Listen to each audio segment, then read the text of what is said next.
Hey, Modern Eater fans, Jay Parker here. How are you? On the show today, Bin 707 up in Grand Junction with Chef Josh Niernberg. Green Earth Farms, you're going to be blown away how this guy grows produce off the grid. I don't even know how we found him. Nobody knows where he is, but he's growing produce. And then also Peach Street Distillers. Now, all these videos are from last year's TME Road Trip 2020 and the Summer Dinner Series 2020. In case you missed it, this year's TME Road Trip 2021 and Summer Dinner Series 2021 is rapidly approaching. And so we're showing you a lot of the videos from last year so you can check it out and be like, oh, that's what the dinner looks like. Oh, look at these cool places they're going. Listen, like and share all the stuff you see. If you like it. And if you care about sharing it, then share it. That's the show today. So, are you ready? Are you ready? Are you ready? Let's go. GJ, Grand Junction, Colorado, or just Junction, right? Junction. Junction. Junktown. You gotta catch up with Chef, right? Chef Josh Niernberg. Slope. What's happening, man? Oh, sorry. Guys, nothing. How y'all? Well, we're good. Got to see you. We're going to be heading down the road to Paonia here this afternoon, but we got to get some tacos and catch up with you. A lot of cool new stuff going on. Yeah. First of all, dining room, there's a couple people in here. Yeah, we got dining room open last week. We're up to 4 whole tables, so we're just cranking now. Looking good. Being a little facetious, but, it's better than zero. It's nice to have life back in here, but right? We've got life, we've got music, we've got people outside. It's nice. We're finally, back in business a little bit. Feels good. Lots of ground to cover, right, Brian? Oh my gosh, yeah. You've got a third restaurant coming. We're going to announce that today. You're a man of the hour. This is happening. You didn't know. A tour of Ben Burger here in about 5 minutes. Nice. Yeah, you guys want to? We're in the bar right now. We're just checking out this line right here. Yeah, talking about extension of alcohol for 1 more year, and this is something you're going to keep. But look at this; it's a keeper. So this has worked really well for us. We're working with the different labeling and products and bottles. I can't tell you, anybody that has tried to look into this can commiserate with me that the bottles in the country are just gone. But we're working on a product line that's going to be consistent between Ben Burger, Tacoparty, and Ben 707 Food Bar. So we ultimately will have about close to 20 cocktails. They're all bottled as a 12-ounce, so it's 2 drinks per. That's been working pretty well for us. We sell them with food. It's definitely not helping our sales, but it's not hurting our sales either. Right. It's something more than just takeout and just 4 tables in the dining room. Well, and Josh, you said you've been okay with your sales, right? They haven't been rocking anything out of the park, but it's not. Yeah, it's kind of a tale of 2 different restaurants in a way. At Ben. Just the nature of that restaurant, we're down 70%. We even with the dining room reopen, we're still down 60%. On the other hand, here we're doing tacos through our garage door window. It's a little bit more accessible. It's a little bit faster. And our numbers are down by 10% since COVID started. So we've been, really, really, really lucky to be able to continue that here. And ultimately here, what we've done at Tacoparty and what I've been working on next door at Ben Burger will allow us to continue to keep all of our staff. To date I think we started with 63 employees. We've laid off 2. And both of those were people that were laid off for health concerns and health reasons that basically put into the unemployment system rather than putting them on the front lines at risk. I love that. So that's seeing a lot of attrition with in the front range of just folks not going back to work or they weren't retained and for whatever reasons moved on with their lives. But so good to hear that your team is together. This is my first time here at Tacoparty, but the kitchen is set up, man. Yeah, let me give you the tour. Yeah, so, would you mind? The kitchen's a wide open kitchen. When we designed and built out this restaurant, we did it kind of differently than we did at Ben. I kind of relate to Ben as sort of a Camry. We got a little 4-cylinder running a big car. This is our Ferrari. So we got a small dining room and we could do anything out of it. We can crank volume. We can do takeout at volume. We can do to-go, delivery, etc. So by design, this kitchen it functions well. But come on back, show you around. Do you have folks that work just their own station or do you?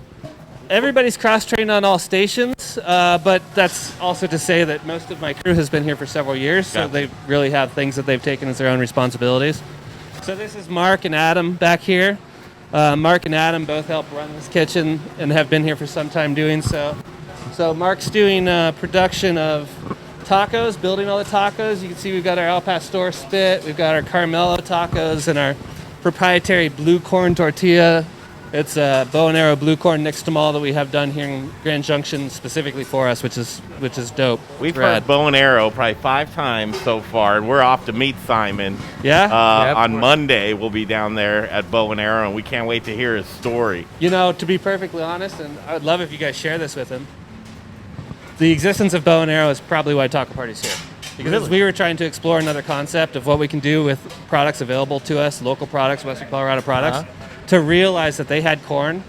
We had to then bring in the corn, and we had to, play with the corn, turn it into nixtamal, press tortillas, etc. We then found a partner that could produce those for us at volume. But the whole idea was, hey, what do we start a new concept on? I don't want to do sandwiches. I don't think we could keep up with the volume of baking, especially in a relatively small kitchen. Said, hey, this corn is killer. This, it's a Colorado product. It's an indigenous blue corn that we can do traditional technique as a base for all our tacos. So it's really paying heritage and respect to the cuisine as well as the region without borders involved. Take the politics That's out of it. Josh Niernberg. Isn't that right cool? there.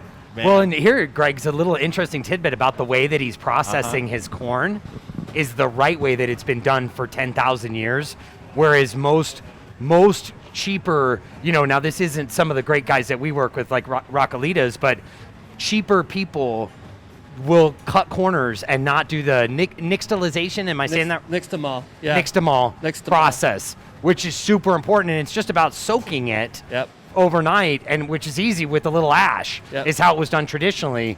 And that's something that a lot of people don't know. And do you use only corn tortillas here? We're doing 2 different tortillas. We're doing a Caramello, which is a Sonoran style tortilla that's actually out of Kansas City.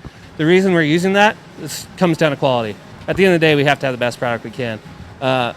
Rich and I have talked quite a bit about our tortillas. He's actually been here a couple times and has signed off on allowing me to continue our program because he stands behind it. But the Caramello, like Sonoran style wheat tortillas that are coming out of Kansas City are just bonkers for a flour tortilla. Wow. And then the blue corn tortilla, again, is proprietary for us. Yeah, these guys just crank back here, huh? Yeah, so, we've got 6 tacos, 4 appetizers, a half dozen cocktails, and that's what we do. Al Pastor cranking all the time. Al Pastor always on. We're doing a pork belly Al Pastor, of course, in traditional Josh fashion, if you would. That's all Western Colorado ingredients for the achiote rub and the marinade on it. So, yeah, we're doing everything as local as we can. That's the whole purpose of the restaurant. Everything we've explored at Bin on a more composed level, it just doesn't have to be composed. Yeah. We can.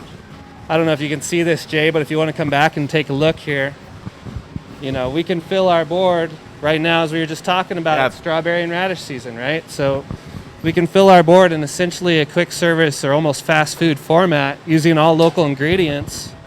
Nothing to hide.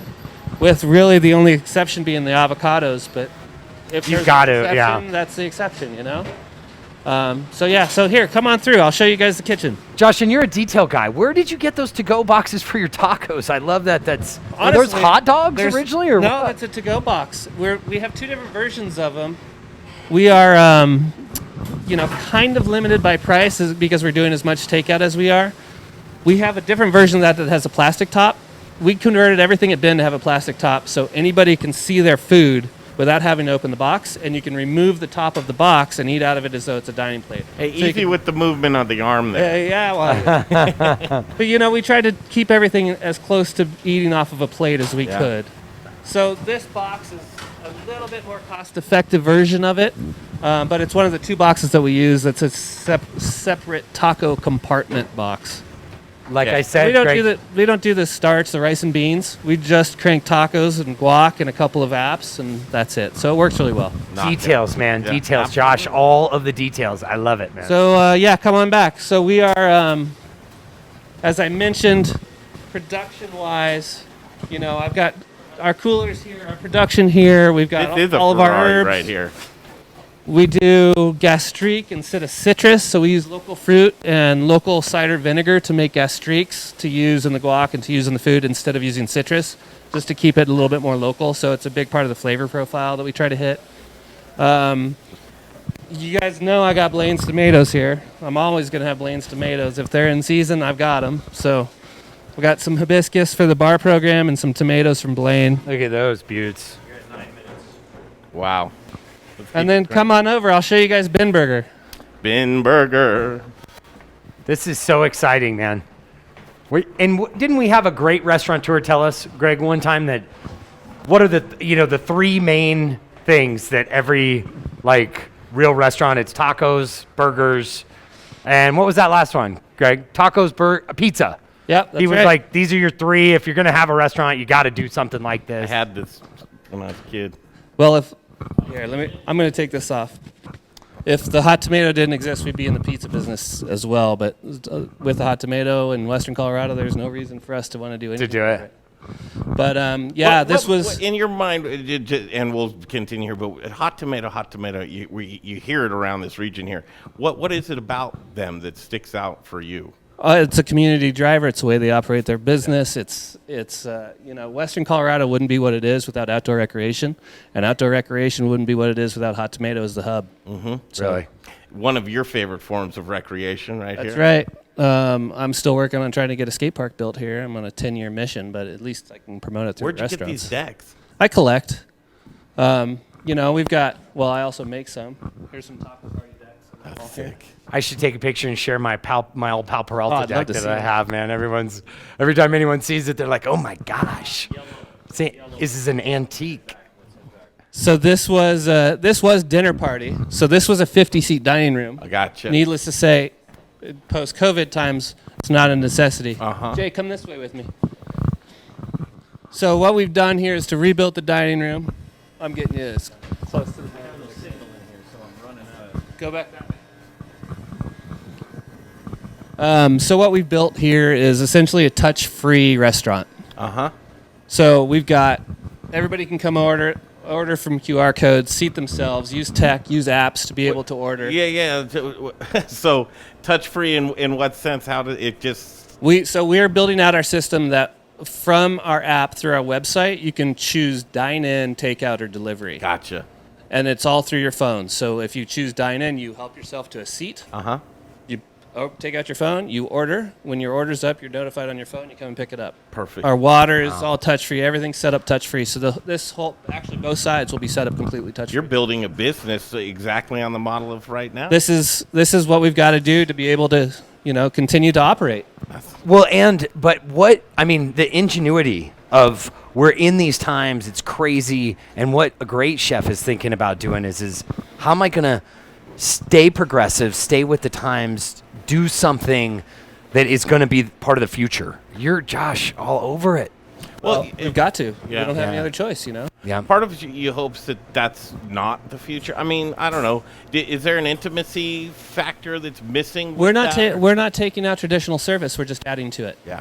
So we're Well, just adding options. And Josh, share with everyone right now, because you said something that was profound to me, and I've shared it with a bunch of other chefs. And that's the fact is, you said, Brian, we have three things to offer, and I'll let you take it from there. Well, and honestly, it's the part that's the most difficult as an operator, right? That's honestly what I get the most choked up about is talking about what our product is, and our product is ambiance and experience. And right now, we don't have ambiance or experience. We're just, I have 4 tables. We're barely in the ambiance and experience. We can provide food. We can do a statement with our food. We can have the best wine list cocktails in the world. But the restaurants should be an escape. They should be someplace fun. Mm-hmm. And the ambiance should be unique to the restaurant. It should be a special place.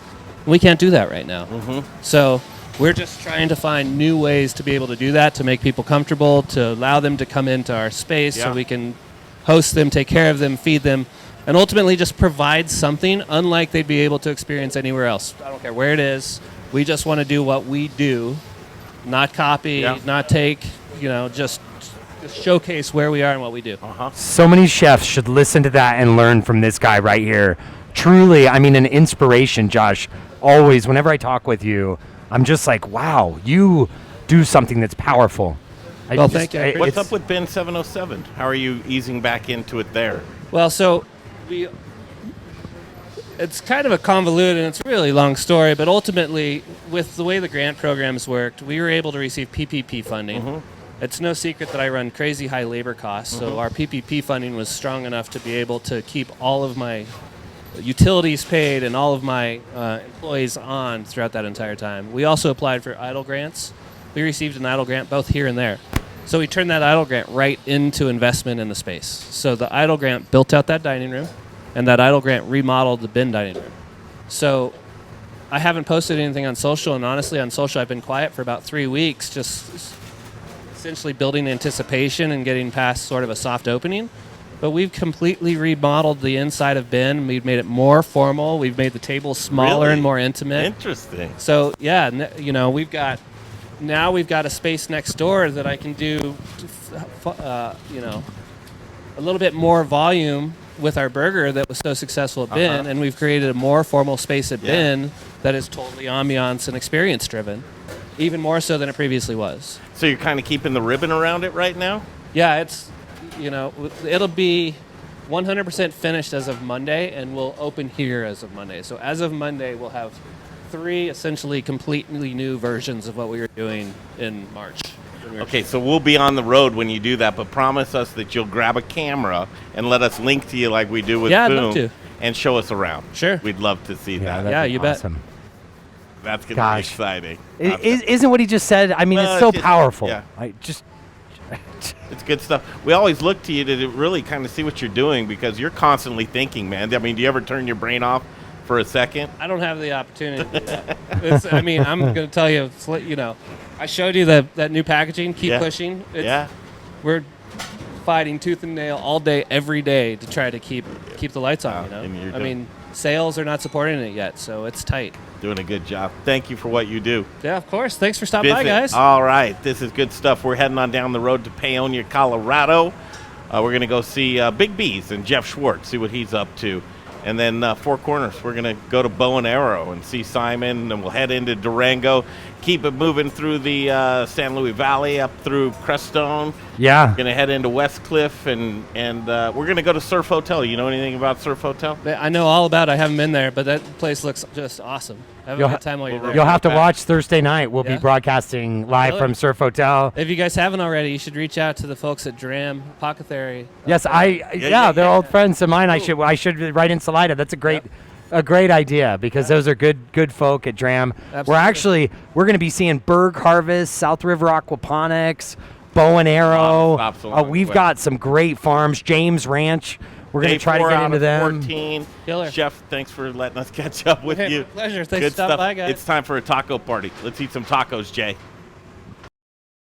Hey guys, Alex Armitage over at Sam's number 3 Glendale. You want a Bloody Mary? You want a cheeseburger? You want a breakfast burrito? Greek salad? Bacon gyro meat? Chicken souvlaki? Barbecue ranch salad? We got you covered. Come down and see us. One more time. Try it again. Hey guys, Alex Armitage over here at Sam's number 3 Glendale. Now get your ass to themoderneater.com. Thank you so much. Modern Eater, we love you guys. This is Amber with Northern Colorado Potatoes, reminding everyone that potatoes grown here are truly rooted in love and rooted in a long history of being grown in this area. Early 1900s reports show that this was either the largest or one of the largest potato producing areas in the nation. Other states have had some amazing branding, but don't forget we have all your favorite varieties and more you love to cook and eat, including russet. Support local potatoes, you won't be disappointed.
Hey guys, it's Caroline Glover. I'm the chef owner of Annette out at Stanley Marketplace. Citrus is about to be in its prime, and you're watching the Modern Eater Show. I'm fine with that. Making education cool again, Jay. You know how? Culinary Quick Start program. We are in love. They're using Studio Kitchen Colorado Monday through Thursday. If you have any desire to get into culinary or you're just sharpening your skills, I'm telling you, these guys, Chef Blake, Chef Marcus, they're instructing a course, and I've been there the past couple of nights, and this course is cool. It's informative, it's innovative, and it has the modern eater touch on it. You can tune into this as well, but you have to sign up for the course. If you go to themoderneater.com, you'll see it on the top navigation bar. It's a drop-down. Emily Griffith Culinary Quick Start. All of the stuff that we're doing and sign-up information is right there for you. It's a gimme. It's free to you. It's like the cooking classes you pay for. Don't pay for them anymore. You just sign up, and what is the best part of this thing? We got jobs for you. The troops are rallying, the community's getting together, and there's a baseline. So restaurants, if you want to get involved, you're a restaurateur, you can get involved because we need you and you to support this program with your skills. So what does that entail? This entails getting together and having a job seminar for these students. It's going to be a baseline. You need a baseline of knowledge for your students for when they come in. You know they're going to be able to handle a line in a kitchen. So get involved. If you have any interest in signing up and being a student for this class, you can't get in on this 3 weeks, but the following 3 weeks you can get in on. Again, sign up, themoderneater.com. You'll see Emily Griffith Culinary Quick Start. But we want you to join the revolution of making education cool again. Okay, back to Elevation Food Service Reps. Hi, I'm Amber with Strohauer Farms, and I'm just here to remind you that the best potatoes are grown here in Colorado. Goodness elevated. Thanks for watching the Modern Eater Show.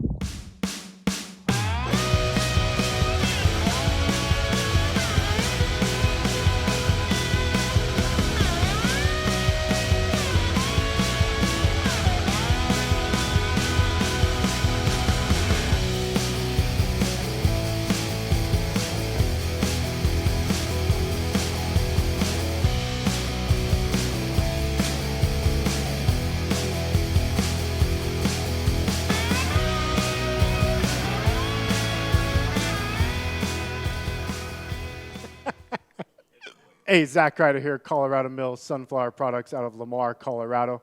Your only local source, grown from a local crop to produce a local oil for local chefs. You can find it at Shamrock Foods, What Chefs Want, Seattle Fish Company. Let me try it one more time, then we'll see. Hey, restaurants, we're glad you're reopening. From Colorado Mills Sunflower Oil, we'll see you soon. First, we partner with the best farmers in the world, and then we tell them, we will take it all. Process whole spices daily, blend custom spices to order, keep it fresh, safe, and flavorful, all so that you can get back to doing what you do best. So whether you're a restaurant, a food manufacturer, or an at-home cook, be sure to visit The Spice Guy at www.thespiceguyco.com. Hey Modern Eater fans, I'm Don Trobo with The Annex by Ardent Mills, and I just wanted to give you a heads up about some of the great things we've got going on locally in the state. We're headquartered right here, and we're working with farmers in the San Luis Valley to bring you amazing Colorado quinoa. It's just like the South American stuff, but grown locally.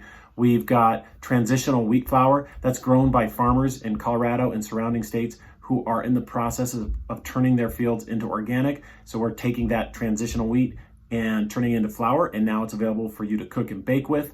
And last but not least, we're now cleaning grain berries in Denver. So things like spelt or wheat berries or pearl barley, those are things that we're now doing right here locally and are available to you. Can't wait to share it with you. Hi, I'm Jeff Nations from Aspen Baking Company. It's really important right now to support local. That's why I support the Modern Eater. Now, back to the show. If you look up farmer in the dictionary, kaboom! Tom McCracken, right, Brian? I love it. I love it. That's how I feel about this guy. That's the truth. Tom McCracken here. We're at Green Earth. I've never and not Archaic seen you in Orchard. overalls. Yeah. And seeing that flashback grower's hat, man. Woo! We're doing it, huh? 2020 road trip continues. It is, what is it, Archaic Orchards and Green Earth Farms. Green Earth Farm. Green Earth is the parent company, yeah. So tell us about what we're about to go look at here. And I don't know. Well, last time you were here, We did just I show walked you around. all the monos and matates? There's a great specimen right there. Yeah, we saw that right at the end there. I love this right there. And Tom, explain to them what this is while I go to... So that's the mono. That's what they grind the grain and seeds and nuts, and I'm assuming they mix it all together with some dried meat too, probably for pemmican. And then we found so many here just in this spot. That's why we call it Archaic Orchard. But all those are monos in the wall there, and that's. And this is the mono, which is the grinding stone, yeah, right? You can see how it's smooth on both sides actually. Yeah. Where they've been working it. You can see that. Well, and so I think, Tom, that's an awesome setup because quite honestly, this is like you are one of those people that farms really to the earth, and is someone that has always, when you brought organic farming to me more than 25 years ago in a way that was real versus in some ways some of the crap you fantasize. Can we do that? Let's go back. Yeah. Where are you from? Where Where'd am you grow I up? from?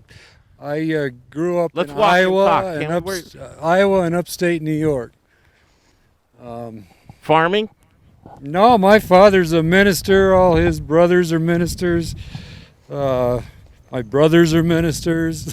What kind of food did you eat growing up? Well, Tom, you're a minister though for the earth, brother. Macaroni I and can tell you cheese that. with hot dog slices. Is that right? Yeah. Any produce in your life at that point? We did not have a lot of produce. My grandpa was a farmer, and so when we visited his farm, we'd get fresh veggies, and he had strawberries and that sort of thing. Did that spark your interest? Yeah, he had some cows and some hogs and a couple of ponds we could fish in and that sort of thing. And so, he was an inspiration for me. What'd you go to school for? And then I went to CSU for 1 year for forestry. Brought you to Colorado, huh? So that's what brought me to Colorado. Bring that mic right up to you so we can hear you. When was that? 1975. The year of our Lord, 1975. Tom McCracken, Colorado. And then, so with the mindset, because there's a big mindset that's going on right here, right? Your ethos. How would you describe your ethos of farming? Well, I've scaled back considerably. It's kind of nice. Kai over here is working for me, but he's my only employee. And I've had up to 15 people working on my farm when I was in Saguache, and we were farming quite a bit more land. And then I was trying to truck it and do farmers markets and all that at the same time. So this has scaled back quite a bit for me. And it's much more comfortable, and it's in a location I've been wanting to live in or work in for the last 40 years, because we bought this land in 1980. So yeah, wow. Tom, how large was Green Earth Farms? That was 160 acres. Well, that was the Green Earth side of it, but didn't you lease more than that out to other people, or was your whole operation, was the whole farm? That was the irrigated ground. We had about 170 acres of irrigated ground, and then we had another, at one time 600 acres of just dry land. Yeah. How's the water here? So the water here is excellent. We have water that comes right off the wilderness, and we're the first user on the creek. We're adjacent to the National Forest, and so it's about as pure a water as you could possibly get. I've just got a small water right on the creek, but it's sufficient for what we're doing here. Describe this backdrop where we're looking at. Give us the location. Well, if you went up over that mountain, came straight down the other side, you'd come right out in Westcliff. And that's where we're leaving here and going. We wish there was a road through there. What kind of road? What would a road be like through there, Tom? Steep. They need a tunnel. But this is Gibson. We had a Native American elder that was living just down here for a while. He called it "Tell Us Good Morning" because it was the first mountain the sun would hit in the morning. So. Oh, that's beautiful. Yeah. Wow, brother. That's beautiful. This whole place is just so incredible, Tom. And you've got so much stuff going this year. You're so much further ahead this year than you were last year, it seems like. And it seems like your irrigation methods have gotten, that's one of the things that we took away from the last time we visited you, just your methods of runoff and how you're really taking this land and bringing the flow of water for efficiency, I guess, right? Well, I've got almost all of it set up to flood irrigate. And so I have sprinklers now in a well. It's all on solar. We're off the grid here. But like we just finished irrigating these trees just an hour or so ago, and the water's still running over here where he's digging. Well, but what do you call, I mean, Tom, you're saying flood irrigate, but you have like these little ditches and little canals and rivers. I mean, this is like something that as a kid in Arizona, I built crazy things like this, but what do you call it in farming? I mean, the way we've been talking with so many farmers about we were in Macon and Durango where they were doing some terraced farming like this. And I was talking to the way that you water, and I can't remember. They planted an orchard, Tom, where the entire orchard is on an angle of the contour. On the contour. And so that the way, and then they say they build little collection pipes every so often and collect the water as it comes down. To the next area? Yeah. Well, all our beds, you can see the rows are on the contour. And so that minimizes erosion. When I first put in the orchard, we went down the hill with it. And I started with really small little ditches. In New Mexico, they call them acequias. But to minimize erosion, we just run a little bit of water at a time, and then we established all this clover, and the grass came naturally. We planted a bunch of wildflowers, and so that holds the ground in place, and now we're able to run a little more water at a time. But if we're irrigating across, we put everything on the contour. So can we do the loop? Yeah. Tom, how many acres here? I'm going to say there's 2.5 inside the fence. You've got 2.5, but so much. The elk fence. Tom, how much? I mean, you've got to be producing hundreds and hundreds of pounds off of this, of all kinds of fruits and vegetables. I mean, thousands, I got to believe. We got our first fruit crop last year. The trees are just starting to put on, but you can see that there's some apples on here. Oh, cool. Oh, yeah, right up here. I sure do. So you didn't get popped with a freeze this year, huh? We did not get frozen out, but I did have a hailstorm about 2 weeks ago that, like Joni Mitchell says, give me spots on apples. And leave me the birds and the bees. So the farm's set up for what? Not production or personal use, or what do you use the farm for? Well, we have a delivery program where individuals order once a week, and we had been doing home delivery. This year with the COVID, we're going to do a pickup location, and then the local store carries our stuff. Growers Organic was picking up things like frisee and dandelion greens and butter lettuce last year. Vitamin Cottage and our natural grocers in Salida will buy some things from me if I have extra. These are all heirloom tomato plants there and there. And Growers was buying heirloom tomatoes the last 2 years, and so was Vitamin Cottage and the local stores. So we have more than... Gorgeous. This is Napa cabbage right here, both red and green. Gosh, Tom. Seriously, a little arugula here. Can I taste it? A little arugula we just picked. A little flea bitten. Yeah, but that's the year. I'm hearing from everybody that there's a lot of fleas this year. In the spring, you always get the flea beetles. In the fall, it'll really do well. What about the medicinal part of your business? Can you talk about that? We can walk up and look at some of the medicinal herbs, but we grow calendula flowers, and that's the main ingredient in my wife's calendula cream. What do you want to cut through? Oh, man. We can cut right through. That arugula is the same, Tom. Oh, I miss it so much. I've tasted like 3 arugulas, and you've always done this like really spicy arugula that I love. I mean, it's like what I can't tell you how much of arugula I've eaten, Tom. Who was it there at Mel's? Tyler. Tyler. He preferred our arugula to the California style stuff. So this is a new experiment this year, the hoop house, and it saved these plants from the hail. I mean, we had 2 inches of hail on the ground. It really hit us hard. Interesting. So it's like at the time the plastic was over it. Did you make this yourself, or did you come up with this? We just made it ourselves, yeah. And so do you really just do it for cover if there is a storm and leave it wide open if not? Yeah, I can't put that plastic over by myself. It takes 4 people to put it over. Damn. But we left it on for the first 3 weeks. We were getting close to freezing at night, and then we had those severe storms come through, and now I've just taken it off. The tomatoes taste so much better if they're in the sunshine. And so, but in the fall, once the tomatoes are on there and green, but we're getting close to frost, we'll cover it again, and that should give us another 2 weeks. My eyes, Tom. I see something. Yeah, we just picked it a couple hours ago, but Strawberries? you'll be able to find some in there, I'm sure.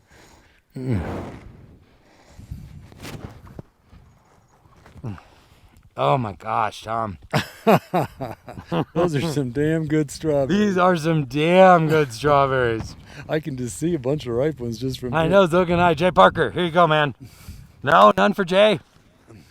I got to look for one. Here you go. I'll give you the one I picked for Jay. Sure you don't want it, Jay? Wait until you taste that. There's one right That is there. one of the There's best another damn one there. strawberries. Another one down there. How lucky people they're able to Actually eat a strawberry that tastes good. Oh my gosh, Tom. What other berries do you have? Raspberries, we've got June berries, hawthorn berries, sea buckthorn berries. Those are medicinal, but Oh, really? so I backed off on dandelion production. Dandelion greens. Here, I'll eat a little bit as we walk through.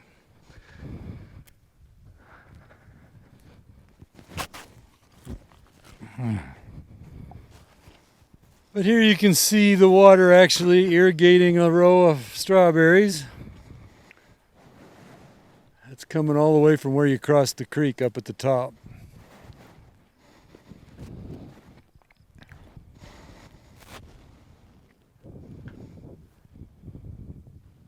Just another day at the office, huh?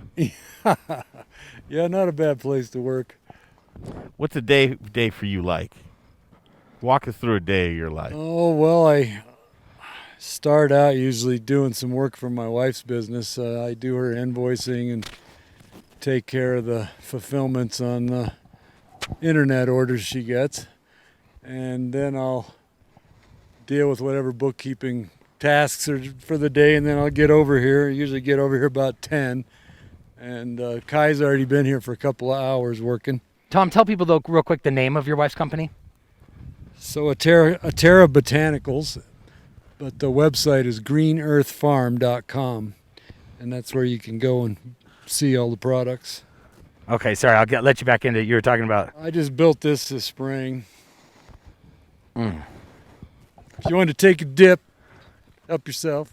We put steps in. Nice. No shortage of mosquitoes. These are the raspberries. They're kind of loaded. Okay, so Tom, I'll get you back in. You said you got here about 10 with. Yeah, I arrive around 10, and we'll here shortly it'll be mostly harvesting, but up till now it's been planting and weeding. But yeah, see if you can get a shot of these raspberries. This is Kai Doobie. This is Brian and his crew of modern eaters. Greg and Jay. Hey, so why are we all of a sudden seeing more mosquitoes than I've seen anywhere else around here? Hey. What's going on, everybody? This is Brother Luck from Lucky Dumpling, 4 by Brother Luck in Colorado Springs, and I am rocking with the Modern Eater. You're watching them, you're tasting them, you're knowing everything there is to know about Colorado. Hi, Charlie from Brews Beers here. Our new Belgian Abbey 4-pack is a mixed package of the 4 core beers made in Abbey and Trappist breweries in Belgium. So we have a single, a double, a triple, and a quadruple in one package. Now, quadruples are the emperors of Belgian monastery ales. They're dark in color, with a dense tan head and alcohol ranging from 8 to 12%, so they're pretty strong. Quadruples are very rich and complex with big maltiness, spice, and flavors of raisins, cherries, and plums. Alcohol is apparent in the mouthfeel, but not overwhelming, even at 10.5% ABV. So the finish is long, complex, and dry, and they're great beers anytime, by themselves or with hearty foods. Pick up your Abbey 4-pack at either Brews location, 67th and Pecos, or at Colfax in York, and at fine liquor stores throughout the Denver metro area. Take home some Belgian-style badassery today.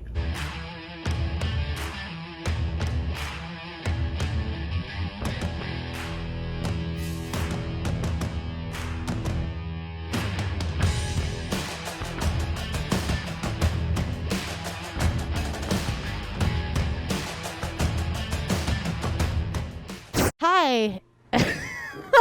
This is for the outtake version. What's up, Denver? I am Chef Natasha Hess, and this is Chef Carrie Baird, and we are at the Ginger Pig. Check us out, gingerpig.com. You can also see us on the moderneater.com. Thanks, everybody. It's cornstarch. I know. It's cool. Right, you guys, back to the show in just a second. I'm here in Colorado Springs with Chef Noah Siebenaler, and we're here to tell you about bread, and specifically Aspen Baking. Aspen Baking Company has been baking the best bread in Colorado since 1994. Chef, I know you use Aspen Baking Company here. What do you use here? Why do you like it? So I use their sourdough, their French Parisian, their burger rolls, marble rye, and slider rolls. I was introduced about 3.5 years ago, and I haven't found a better bread in Colorado since. So we use it exclusively for everything. I'm telling you what, you guys, don't take my word for it. Take Chef Noah's. They're making quality product. They don't put in the fake colors. They don't put in the chemicals. They don't freeze it. They don't do that stuff. They just bake fresh bread. AspenBaking.com is where you go to get that bread. And now, back to the show. Hey, so why are we all of a sudden seeing more mosquitoes than I've seen anywhere else around here? It's getting later in the day, for one thing. But it seems like they love those raspberry bushes. Probably do love those raspberry bushes. I'm sure they...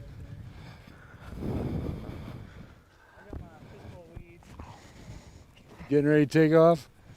All right. Yeah, go ahead and turn the water off. Thank you. So now, Tom, are these just starting or are these just finishing?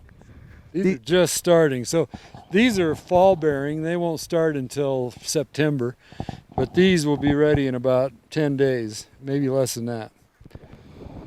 And I got a bunch of them. I mean, relatively, for me. But now this is a new area. We just I cleared the land last winter.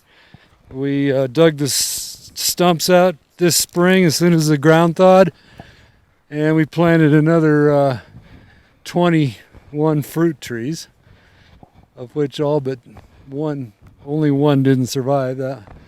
What kind of trees are these up here? So this one right here is a crab apple, an edible crab apple. And then I've got plums and cherries and peaches and pears, and that whole row over there is heirloom apples. This is a cover crop just to improve the soil. Okay. But at first I looked at it, that's what I thought it looked like a pea or something like that. It is. It is, yeah, okay. Peas and vetch and oats. Nice. And then we've got our summer squash, winter squash, and our green chili. Been having really good luck with chili. They took a big hit on the hail, but they're coming back. Now, Tom, would anyone ever would you put put animals around here ever? Like, what do you got? Some chickens going? Got some chickens this year. We just got them this spring. Wow, nice. Built a coop last year. Are you allowed to put like a pond or anything in, or no? You'd have to do a special permit for a pond. Yeah, I don't really need a pond. I don't have a lot of water right anyway. It would probably sink in the ground. Oh, really? But, well, it's interesting. We were just seeing at a lot of the farms this trip. People are putting we noticed a lot of geese and duck that people were putting on their smaller farms that were eating the other stuff. Oh, Tom, you built this yourself? I had help, but we kind of designed it. We stole the design from a place in Delta we drove by. We kind of eyeballed it and we copied some of the design features. This is nice. Your little egg boxes over here? Yeah. Nothing right now, Jay. Let's look on the other side. No, they're not laying yet. They still have about 6 weeks to go before they start laying. Oh, so you got some young birds? Mm-hmm. We got chicks. I guess that's right. This year's, yep, sorry. We got chicks in late March.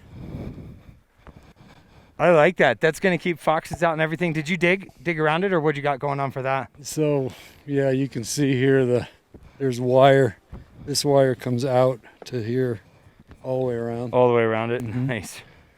Nice. That's the way you keep your foxes out of the hen house. Oh, they've been trying to get in too, believe me. I had to go grab that. Spray. Oh, hey, that was the most insane thing. I wonder if we got that on film at all. Oh, yeah. Because that was, there was some, it was like swarming. Well, Tom's just giggling inside. I said, look at these dudes with the shorts on. Where they want it? Long, short sleeve. I could see that from a distance. So, Tom, this water, you could drink it, right? Except that you wouldn't want to? Cause yeah, you don't know if a deer died in it or something. Yeah. But it's pretty darn pure water. Can we walk in the greenhouse? Yeah. Let's do it. And the root cellar. Yes. Then we'll get and out the of root cellar. So, Tom, one of the things that I was curious, are you guys continuing to grow the line? Because you do grow a lot of medicinal herbs. Yeah. And that's something that's growing in popularity, and people are understanding that better. Are you guys So this is all echinacea right here. Okay. There's a big patch of echinacea, and then the calendula flowers, we just picked them, so there's not very many flowers. And so echinacea, folks, it's one of those herbs that helps you stay healthy. Yeah, it's an immune system booster. Yep. That's got to be hot right now, huh? And we use that in our tinctures where we tincture a bunch of different immune herbs, make a potion with it. And then the calendula has healing properties as well. For the skin mainly, yeah. Yep. So, yeah, once we grow all the starts in here, put them out in the field, and then we plant in the ground. And we're growing sunflower sprouts in these trays. Another item growers was picking up, but apparently the new owners aren't interested in. Oh, really? I don't know. I hope not. That's That's basil. So, Tom, are you gonna plant any trees in here? No. Well, that's a lemon tree right there. Well, that's what I was curious. So the question's valid, is he laughs? I put a heater in here, so now I've got a thermostat, so it comes on if it goes below a certain temperature. So you could start something like that, yeah. Have you always had this coop? No, we just built that last year. Yeah, it was super cool, isn't it? We showed the viewers, Greg, around. He built a skirt that comes around the whole entire coop, so the foxes can't dig in it. The chickens haven't started laying yet. They're still they're just this year's flock. But isn't this place, you guys? Tom, this is one of the most seriously, when it all melts down, I'm still coming out here, man. You're not invited. Yeah. You think he's going to have you? Want to go look at the cherries on that tree right there? They're just loaded. A to Z. Oh, really? With cherries right down here? Yeah. I'm going to put your spray right here, Tom. Tom, Okay. how many different items do you have, things do you have growing here? Oh, I don't know. Lots. I have never counted them.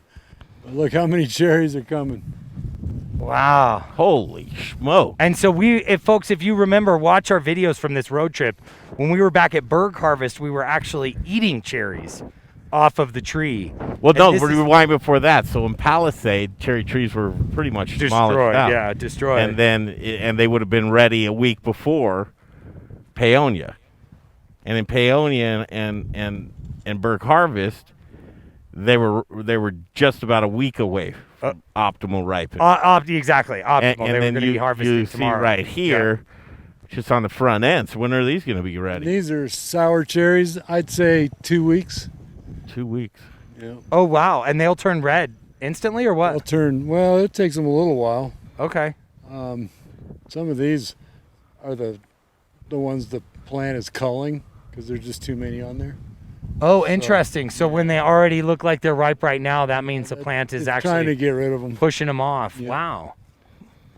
So I think one had a syringe attached to it. I didn't know if I got stung by a you bee know, or- you remember Italian prune plums, right? Oh, Tom, you've got some prune plums going, brother? Check this out.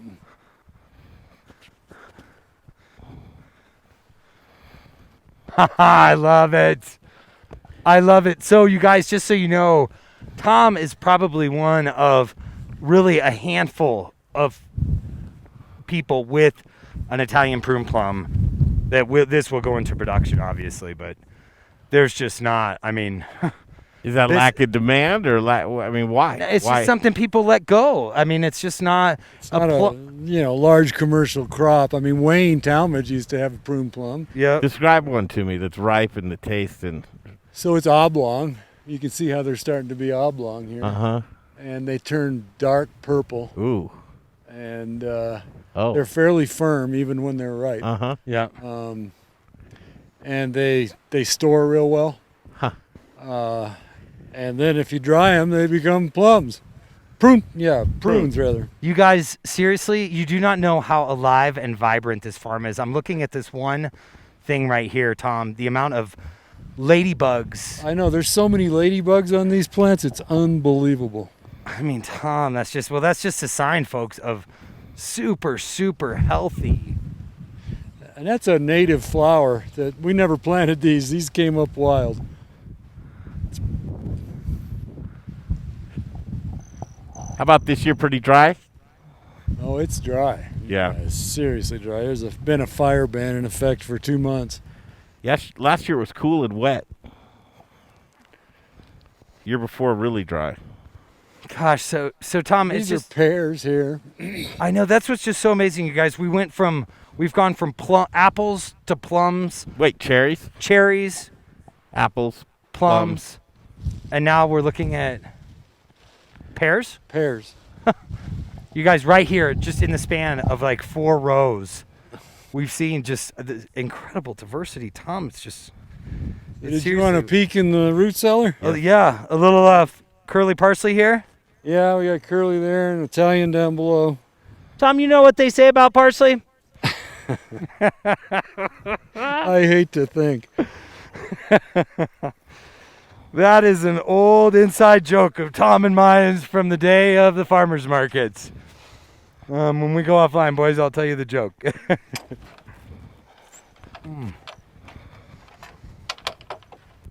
Yeah, so one thing that's cool is they trained the kids early. Look at this one.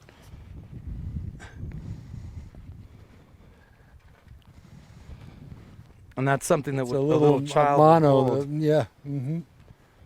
Here's another matate, a beauty here. And it's got an indentation on both sides.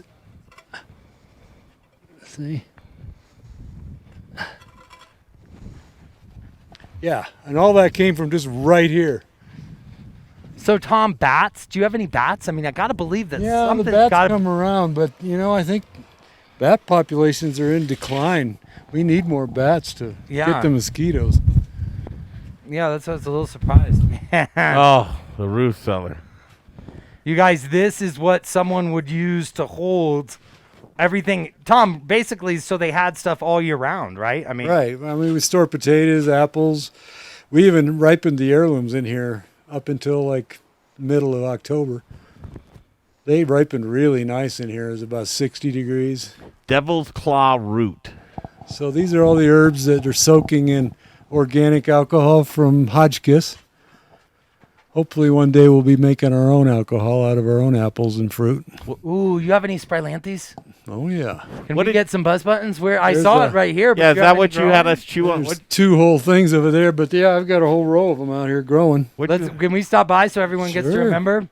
This is our space. Is that what we chewed on? Yep, this is it. This is where we get our buzz. With our buzz button. Well, Sprylanthus, it's a straggler or what, Tom? Is it? That's what it's called, Sprylanthus. Sprylanthus. And it has a flower, but you use the whole plant in the tincture. Leaves and everything. I guess not the roots, but yeah, we can go pick some. I think there's a few flowers down here. They might have some sand in them.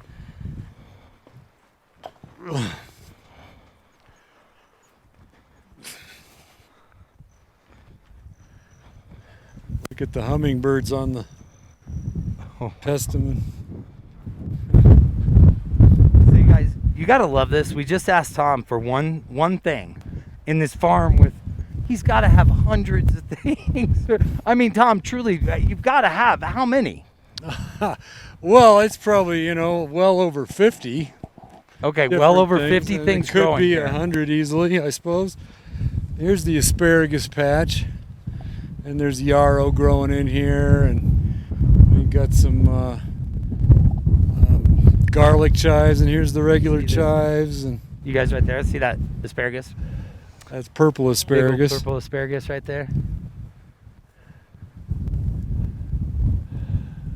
Oh, here's another one. You ate this one, Tom? Yeah, you can eat them. This is what they look like when they grow up. Greg, can I share? Little purple asparagus. Excuse me. And that's goji berry right there, and then we've got the June berries, which is also called service berries in northern Colorado. And this is the Sprylanthus, and that's calendula. So yeah, there's a flower sticking up. Dare yourself to eat one of those things. So Tom, just a couple minutes here. What would you say we really need to go check out? You mean in the area, or? No, here on your farm. Well, I mean, we just did the tour. We did a good one. That's all garlic down there. Where should we start? Where do you want to start, Tom? Oh no, let's do this again. Hey, you can here, tell. guys, right here. Jay, Greg. There it is, huh? You guys try it.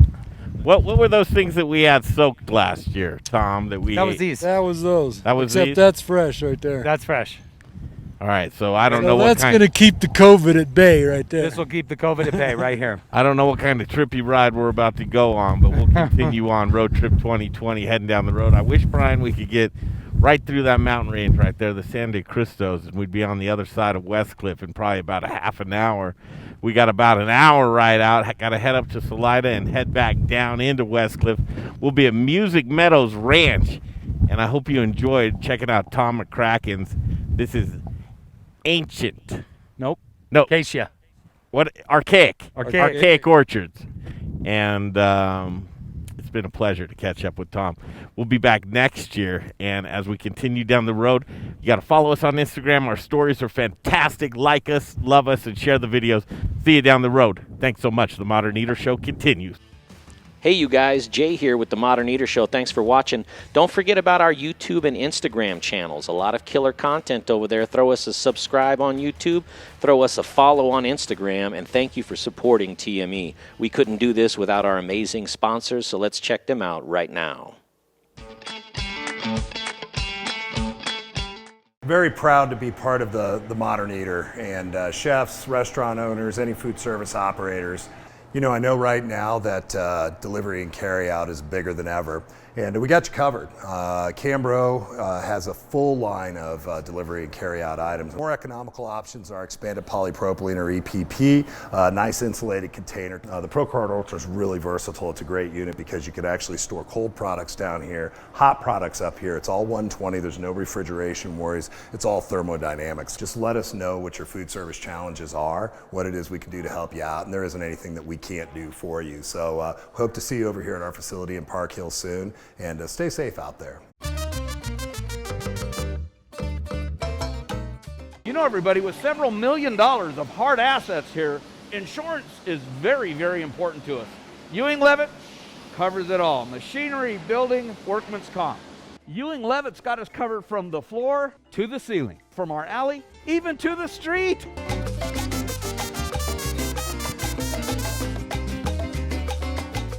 This divider, this press, my cooling conveyor, my oven. Ow, ow. Ewing Levitt covers our counter stacker and our employees too.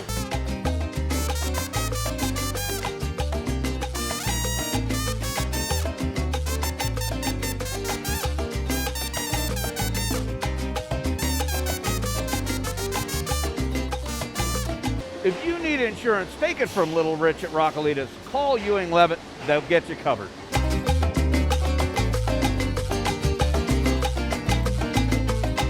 Hey, this is Keegan from D-Bar in Denver.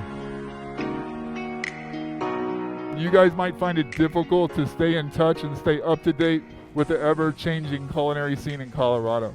It's almost impossible. Just tune in to Modern Eater. These guys have their fingers on the pulse of what's happening in all of the food and beverage in all of Colorado. They're behind us. They understand the idea of shopping local and shopping small. So support them, you support us. Right now, let me tell you about Jeff Rourke and A+ Beverage Solutions. He's the man with the plan when it comes to tap installations and tap maintenance. Jeff Rourke is the most trusted man in the business. 20-plus years, family-owned and operated, does great work, and you might be knocking the rust off of your bar or restaurant and getting things tuned back up. He's the guy to call. If you're pouring inefficient beer, Jay, what are you doing? You're pouring your money down the drain. Money. Don't do that. Foam is money. Get a hold of Jeff Rourke, A+ Beverage Solutions. Tell him what you need done. He'd be happy to come out and just take a look for you. Here's the phone number to give him a call, 720-272-3809. One more time, 720-272-3809. It's Jeff Rourke and A+ Beverage Solutions. Okay. What's happening today? Well, we got the place back open. You can see we're starting to host some people in here, and our hours are hopefully by next week, Wednesday, we would be open, but we're kind of slowly crawling our way back in. So we're Thursday through Sunday. You can come in here and grab a drink and grab some of our pizzas and the fun stuff that Dave's making out in the trolley. I love it. Yeah. If you haven't been, we're going to take you inside. This is so cool today. First, and again, baby steps, but patio's the name of the game, brother. Patio. It's a patio seating. Get your patio on, and right here in Palisade, you got picturesque views, and they call it the magic hour. Magic hour, 8 o'clock at night, sun goes down, book cliffs light up. Book cliffs light up, it gets beautiful. Still hanging out with the local eater guys. Thanks, man. Yeah. So much. Good to see my friend Bill here. What's a trip to Palisade without coming to Peach Street Distiller? I've been coming here when did you guys start? We started in 2005. 2005. 2005. So we're working on 15 years. We were going to have a big old honking 15-year anniversary party, but Mr. COVID took that away from us for now. It's nice to Just see. put it on pause. We'll be here. Check it out, though. Look around, man. It's getting a little bit back to normal. You needed to see that kind of probably. Over here, you guys check out table 16. Here's our prime table for the magic hour day. Table 16. Get a little mist coming off of that puppy, and you're social distancing, so the tables are kind of far apart, but it's nice. Once you get in, you can take off your mask and enjoy a drink out here in the sun. It's got to be the best patio in Palisade, right? It's pretty fun. Hands down. Yeah. It's pretty fun. So as you can see, opening up slowly, and that's exactly what you need to do, right? Let's knock the rust off. The employees are back to work.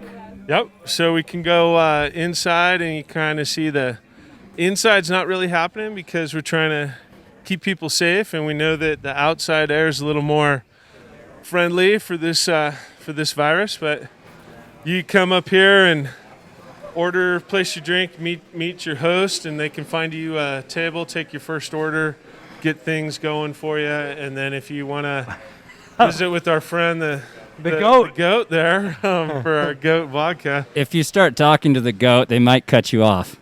Right. So you'll go in phases. You'll add a table or two here, and and this tasting room, normally it's full of life. There's tables and people are in here and back and forth. But that's what you do the day trip. But the bars are wide open. The cocktails are the same. So the Mesa County ruling is that you can't be sitting at the bar if they're producing stuff on the other side. So it's just our staff walking up and grabbing things. But as the restrictions lighten up, we'll add some tables so you can come in as it gets hotter this summer, get out of the heat and be in the air conditioning. But come on through. Yeah, absolutely. Peach Street Distillers, Palisade, Colorado. So do you know that we're meeting Dave and Paonia and Friday? We're meeting Dave and his family. Okay. He's going to come up and bring some beer. We're going to campfire and hang out at Big B's. Okay, that sounds great. So the relationship, this is a really cool thing because some people may or may not know Ska Brewing Company, right? Yep. But then there's also the Brewstillery. You were open for an amazing hour. We were open for 1 hour and 11 minutes.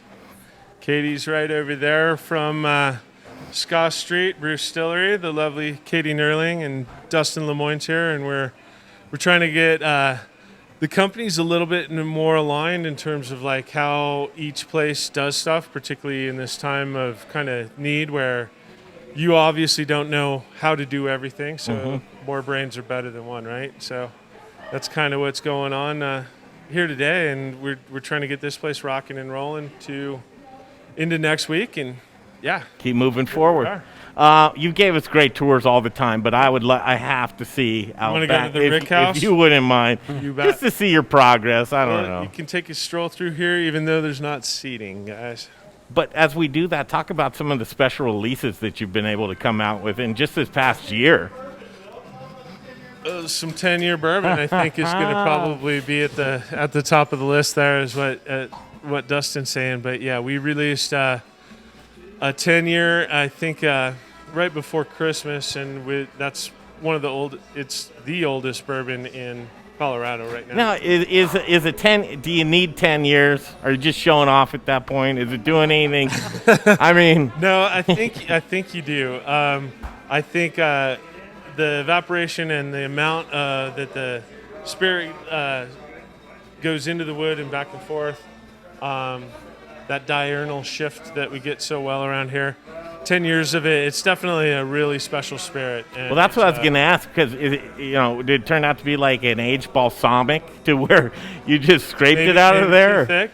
Well, no, I mean, spirits, we see the majority of our angel share take off in the first 2 years. Yeah. And so then it seems like the spirit will calm down and kind of stop evaporating on us. But speaking about evaporation, let's go smell some. Yes. Phil, how many barrels of that do you have? I believe that there are 6. 6 barrels. Coming up. So what that equates to what, like 1,400 bottles, or? Yeah, we're talking probably 230 bottles, 220 per barrel. 230, okay. Something Yeah, like that. so about 1,380. Whereas like our younger spirits will get like 250. So we do see a significant amount of evaporation, but it's like I was saying, we see at least the first third of evaporation the angels share happen in the first couple of years, and then it seems to calm down, and then the spirit really starts to do its solvent-like activity into the wood, and so you really pull out a lot more deeper vanilla caramel, even some of the not some of my favorite flavors, but those more woody flavors that are like tobacco-esque coming up out of it. Now, it's pretty good. So I just picture in my mind that this should be like you could clap, Bill, and it would open up and be like a vault. Look at this. Wow. So not much room left. Yeah, do you remember the last time, Greg, we were in here? Yeah. Yeah. We had and to the move. smells. Oh. That smells amazing. Yeah, it'll get Woo! Supposed to cover the coffee. No, but you can see like we've racked some fresh barrels here, and they're kind of intermixed with some of the older barrels that you can definitely see up on top. And you know, we basically have the older ones picked and stuck to the top, so they're pretty easy to put our hands on. I was going to say, how do you get back in? God forbid anything would happen to one of these. How do you? It's pretty tight in here, and you can see, you know, like basically all the controls are just right down this one wall, but it's uninsulated. Little bit of humidity, the humidifier's down there, and then you got one breaker box to like kind of control everything. This is it. I mean, otherwise you kind of want the door shut, and you're just. I like the intimacy, man. I mean, I really do. We've seen a lot of distilleries in Colorado, a lot of different setups. This is probably one of my favorite setups. Yeah, this is a right cool here. room in here, huh? It's just really That's cool. where all the fun is, and yeah, you asked like, we need a piece of software to track where things are, because like we can't, you know. You start rocking them in here, and so theoretically, you wouldn't miss one of these barrels if it just ended up in our truck for the rest of the road You'd trip. probably get away with it for about 5 months, and then Davey would go, "Hey." He'd figure it out. All right. And Greg looks way too drunk for a long time. Right. That would be something else. So production right now, I mean, slowed down, right? Yeah, production's definitely slow right now, but it's starting to pick up maybe. Let's keep our fingers crossed that things keep going the direction that they're going. And as the Front Range, you know, as Front Range goes, so does Colorado. Yeah. So we need you guys over in that area to wear your masks. And get to drinking. Right. Can't drink. We're wearing masks, man. Right. Be responsible with your I mask. mean, wear your mask. You haven't until outgrown you're this seated. still yet. What's that? You haven't outgrown this. We've added another still over there, and actually one is on its way to Boulder. Oh, so, really? That Okay. brew distillery up there we're donating a still up there to start making some interesting products up there. I didn't know you were going to get down up there. Yeah, it's happening. Is this a collaboration, Bill, or what are you doing? So the brew distillery is Ska Brewing Company and Peach Street Distillers combined. Ska Street Brew Distillery. Nice. Yeah. Ask them how they came up with the name. How'd you come up with that name?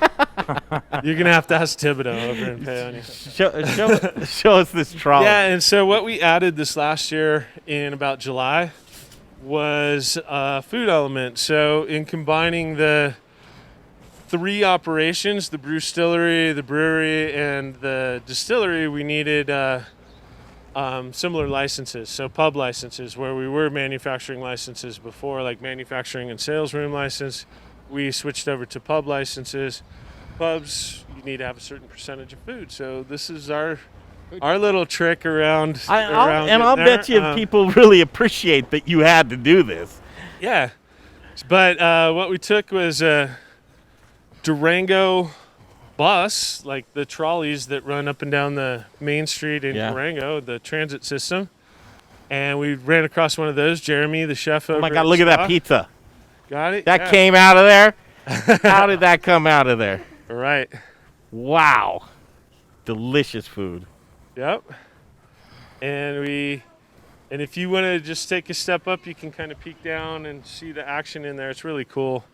Little pizza oven and some prep tables and a minimum number of people working in there. And we just do a kind of a modified service model where you order over there and a food runner will run the food to you, and you sit tight and have a drink.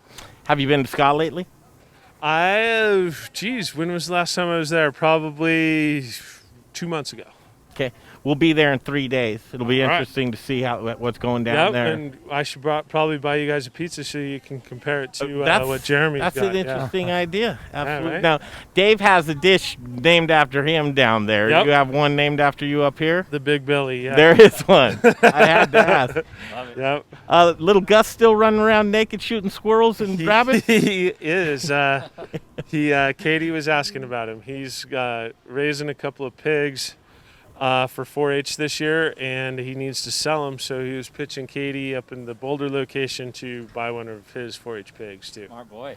You can thank Uncle Dave for that, Gus. Yeah, right, Gus. Whole world knows you run around naked now. That's all right. How old is he? 9, 10? He's 9 now, yeah. 9, man. That's what you do when you're 9. You run around naked shooting, you know. Yep. What's he shoot? Is he using a 8 gauge? Yeah, all right. So we're talking about 4-H. He's in 4-H shooting too. So he's shooting 22s now. That's fantastic. Having fun, yeah. Got to learn young, right? I got my hunter safety card when I was just a kid. He got his hunter Wonder if it's safety still card. valid. Yeah. Always. What do you do when you forever? It's valid forever. Take the class hunter safety once. We take you hunting while you're here. Yeah. I love it. Well, just squirrels and rabbits. Yeah. Man, always Little gun. coming up here and Yeah. seeing you. Thank you so much. I know, and it's, we were talking about the new normal, and here we are, and this is the world we live in right now. And just as a business owner, stress is what you feel right now, but it's going to open back up. It's we're trying. It's feeling good. It's Yeah. a lot better than Good. just like kind of sitting around going. Good to see your patio, What the right? hell's gonna happen? Yeah. Yeah, the patio's beautiful. I think every one of those seats needs a mister. So every single one. Everyone. I agree. It gets hot out here, huh? It does. The hot by day, man. I don't know. This is a nice day. And this Palisade, man. This nice is and mild, hot. huh? Yeah. Just warming up. Yeah. In fashion of what we want to do, we need to finish with a cocktail. You mind if we go to the bar? We're going to order a cocktail, Yep. and then we're going to take you up on that pizza offer. Okay. Well, grab a menu, This grab is a drink, fantastic. and you guys get some shots. Yeah. What else? I like it. What else is going on? You live in the area, don't you? Yeah. I do. That's fantastic. Yep. You want to swing by? It's a mile and a quarter from here. Bill's got a little vineyard too, which works out well. We could swap vineyard stories together back and forth. Yeah, exactly.